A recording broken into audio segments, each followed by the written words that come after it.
Hello guys, kabalo mo, wala pa mo kahawa sa trabaho na ako diri sa Proclean as condominium custodian.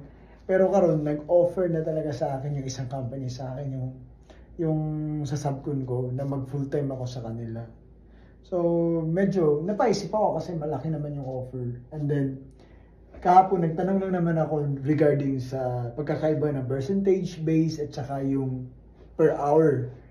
Kasi gusto ko yung mag-percentage base lang ako. Na kumbaga, 3 hours ako magtatrabaho, pag percentage ka sa bahay, kumbaga, matapos mo siya, it's either matapos mo yung 3 hours o sobra ka ng 3 hours, fix yung bayad sa'yo. Unlike yung hourly ka, 3 hours, kailangan magkukonsume ka ng 3 hours para ma-hit mo yung example, per hour mo is 27.50 kasi. So, 84, 3 hours. So, mas gusto ko yung percentage base para minsan kasi, madaling lang ako matapos 2.5, 2 hours tapos na ako. Para makauwi na ako. So, fixed na yung sahod ko. Ayoko na yung ginagawa ko kasi, dinadahan-dahan ko lang yung trabaho sa bahay para tatagal ako dun.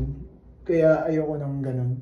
Pero kahapon, yun lang yung sadya ko. Pero inofferan ako ng bagong trabaho na ganito, ganito. And then, in-interview ako with regards sa background ko as supervisory sa Pilipinas. So, alam mo, marunong tayo sa mga interview eh. So, napahanga ko siya.